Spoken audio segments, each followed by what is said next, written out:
I hope we completed the reflection part, right? So last class we have image characteristics of mirrors. Magnification, mirror formula. Yes? Good. Okay. So today we are going to start with refraction. Laser light. Okay. So you have a light here. Okay. So it is going to pass straight. We have already seen rectilinear propagation of light. A ray of light which is passing straight is called as rectilinear propagation of a light. Okay. Right. So I have a glass slab here. Or a glass slab. Okay. This is just a glass slab made up of glass. Okay. So what I'm going to do is I'm going to pass this light through this glass slab. Okay. So actually the air iruk. Okay. So now light pass pannumbodhu it is moving straight. Suppose you can see here the light is passing straight.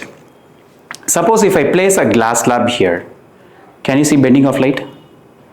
Ulla glass slab la parunga. Eduthita straight ah pogudhu. But idu ulla vechonne you can see the bending of light. Yes, so this happens because of change in medium. Any condition, any object is going to bend.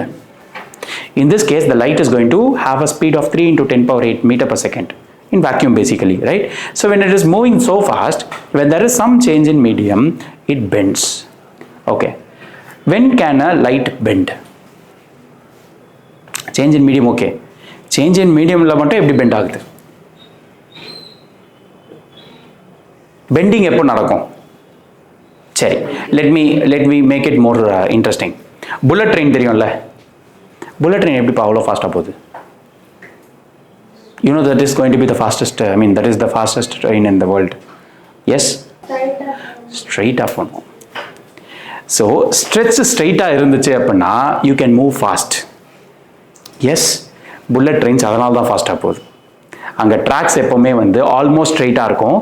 Benz எப்போ இருக்கும்னா railway ஸ்டேஷன்ஸில் மட்டும் தான் Benz இருக்கும். அப்போ தான் slow ஆகும். So when it is very straight you can move fast. அப்போது light ஒரு மீடியமில் ட்ராவல் பண்ணும்போது it is travelling with the speed of 3 into 10 power 8 meter per second. Say for example, when you have a difference in medium, the velocity of light reduces. When the velocity of light reduces, the bending happens. புரியுதா? So velocity of light குறைஞ்சிது அப்படின்னா bending நடக்கும். இப்போ நீங்கள் ஃபாஸ்ட்டாக போய் திருப்பது ஈஸியா இல்லை ஸ்லோவாக போய் திருப்பது ஈஸியா? ஸோ அப்போ வெலாசிட்டி குறைஞ்சதுன்னா பெண்டிங் அதிகமாக இருக்கா? Yes. So that is how bending happens in light. Is that clear? Right. So இப்போ மீடியம் சேஞ்ச் ஆனால் மட்டும் லைட் பெண்ட் ஆகிடுமானா கிடையாது. அதனால தான் இவ்வளோ திக்கு ஸ்லாப் யூஸ் பண்ணிகிட்டு இருக்கேன். புரியுதா? தின்னாக இருந்தால் அது பாட்டுன்னு போயிடும், பெண்டிங்கே தெரியாது நம்மளுக்கு. Is that clear? Right? So, எவ்வளோ திக்கா இருக்குன்னா what it means? It slows down the motion of the light. Is that clear? Right? Okay. இப்போ இதிலேயே பாருங்க, bending of light எப்போ நடக்குதுன்னு நல்லா கவனிங்க. இப்போ இங்கே லைட்டை நான் ஒரு angle of incidence-ல வச்சிருக்கேன். ஓகே, ஒரு angle of incidence-ல வச்சிருக்கும் பொழுது the light bends. Suppose if I am bringing this light normal to the surface of glass slab, is there any bending inside? No. So when the light is going to be straight or perpendicular to the surface of the medium, there is no possibility for bending. There is no possibility for bending.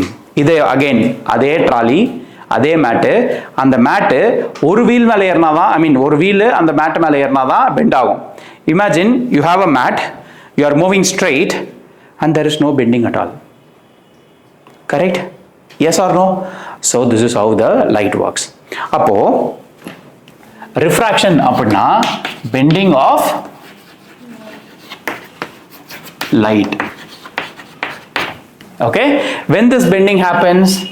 When there is change in medium. So what happens when there is change in medium? The velocity changes. Okay, right? Fine. So how this refraction works? We have again laws of refraction. நம்ம laws of reflection ஒன்று படிச்சோம்ல, அதே மாதிரி laws of refraction ஒன்று இருக்கு. So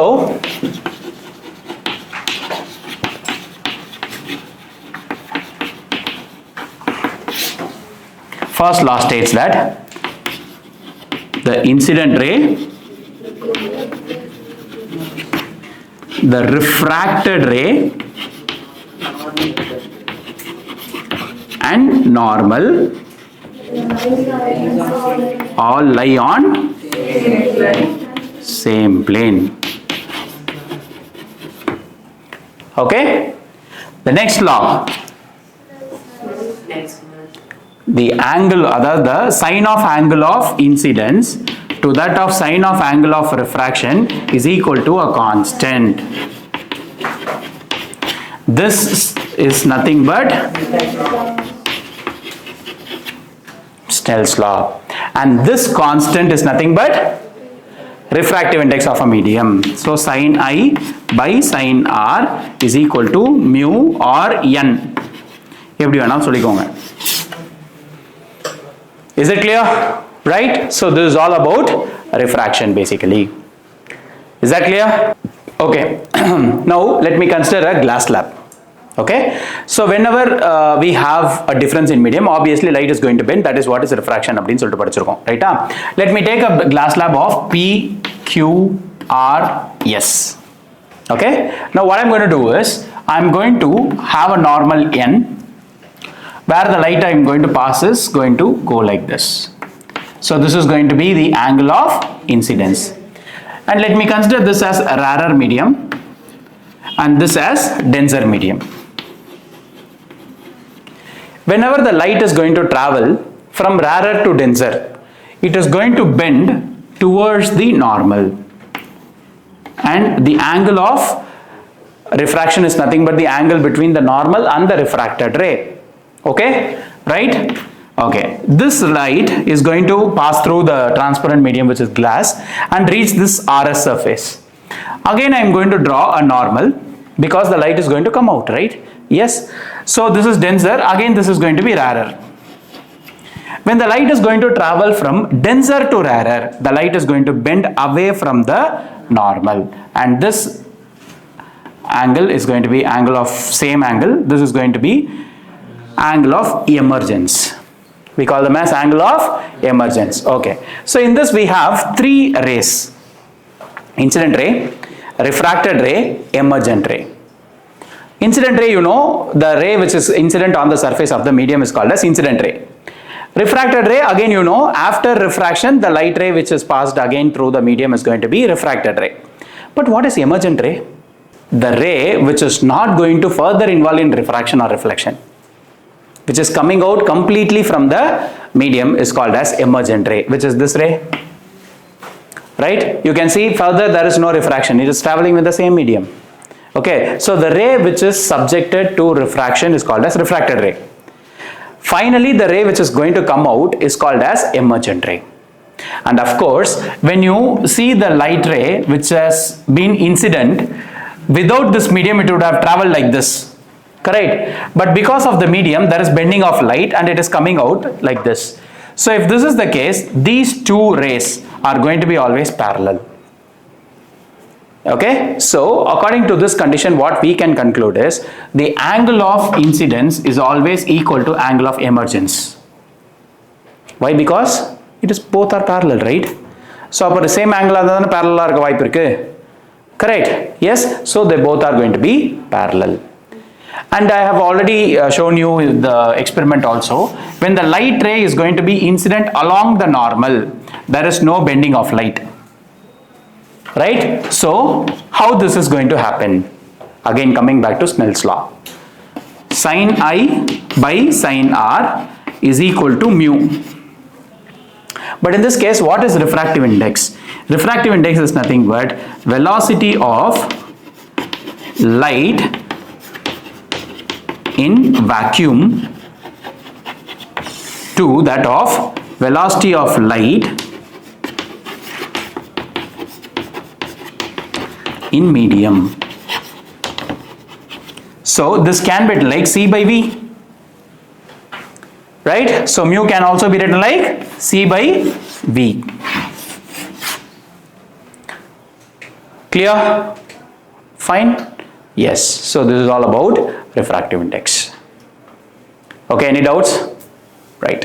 Suppose சரி நான் இப்போ வேற மீடியம்ல வச்சிருக்கேன்னு வெச்சுப்போம். Okay, and also I'll give you one of the technique. If rarer medium is 1, denser medium is second medium, right? The refractive index generally is written like mu 2. என்னது mu 2? பேசிக்கா எதனால எந்த மீடியம்னால உங்களுக்கு பெண்டிங் ஆஃப் லைட் நடக்குதோ அதோட refractive index தான் எடுத்துக்கணும். இப்போ ஃபர்ஸ்ட் மீடியம்ல இருந்து லைட் செகண்ட் மீடியம் வருது, இந்த செகண்ட் மீடியம்னால தான் பெண்டிங் நடக்குது, அப்போ அதோட ரிஃப்ராக்டிவ் இண்டெக்ஸ் தான் எடுத்துக்கணும். Is that clear? அப்போ refractive index of second medium with respect to first medium can be done like refractive index of second medium to that of first medium. Okay, right? Say for example, if I don't have this C by V, C is nothing but velocity of light in vacuum, but we are not going to always make the light to travel in vacuum. We have two different mediums, say air and glass. Okay, so if that is the case, then what is going to be the refractive index? So let me consider refractive index of second medium with respect to first medium as velocity of light. நான் உங்களுக்கு முன்னாடி சொன்ன மாதிரி mu 2 by mu 1. Mu 2 is nothing but what? C by V2 divided by C by V1. கரெக்டா? அப்போ இந்த CC cancel ஆயிடுச்சுன்னா you will have V1 by V2.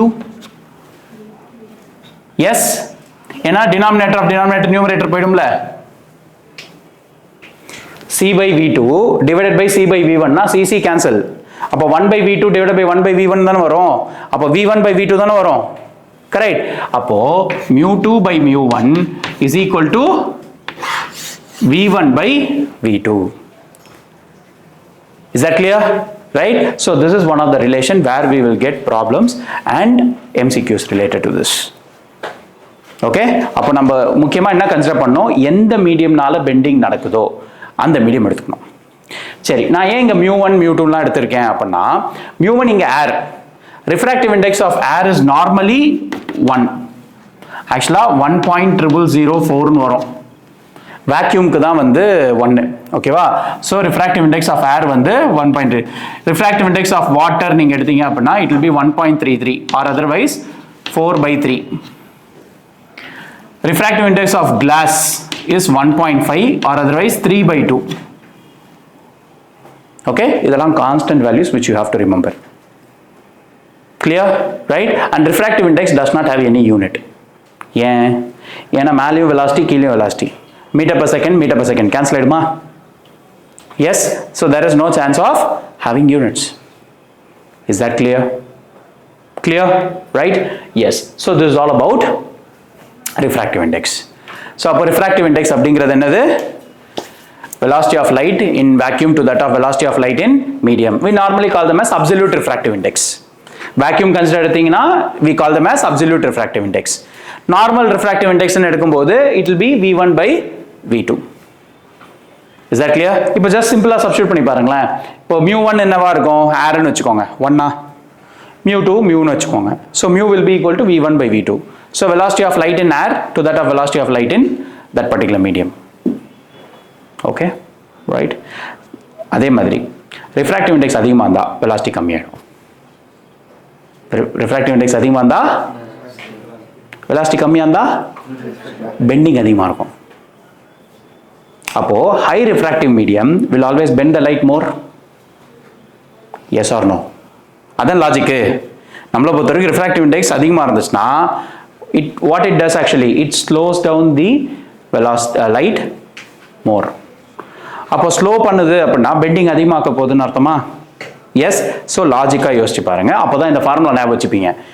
நீங்கள் மறந்துடுவீங்க, V1 by V2 வருமா, V2 by V1 வருமானு மறந்துடுவீங்க. ஓகே, சிம்பிளாக யோசி. Refractive index அதிகமாக இருந்தால் பெண்டிங் அதிகமாக இருக்கும், which means velocity of light கம்மியாக இருக்கும். அப்போது refractive index is inversely proportional to velocity. Here also same. Refractive index is inversely proportional to velocity. அப்போ velocity அதிகமாக இருந்தால் பெண்டிங் கம்மியாக இருக்கும், ஏன்னா refractive index கம்மி. Is that clear? சரி, இப்போ refractive index, இப்போ velocity of light அதிகமாக இருக்குன்னா refractive index கம்மியாகுமா? ஆகாது, ஏன்னா அது கான்ஸ்டன்ட், மெட்டீரியலை பொறுத்து.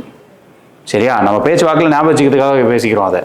ஓகேவா? பட் ஆக்சுவலாக இப்போ கிளாஸ்ன்னு எடுத்தீங்கன்னு வச்சுக்கோங்க, அதுக்கு refractive index 1.5. இப்போ நான் லைட்டை பாஸ் பண்ணும்போது refractive index மாறுமா? மாறாது, ஏன்னா இது கிளாஸ். தண்ணினா 1.33.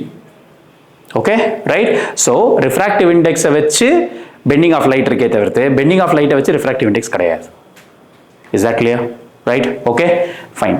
இப்போ இது வந்து கிளாஸ் ஸ்லாப் வச்சு பார்த்தோமா, flat surface, rectangle surface, all those stuffs, right?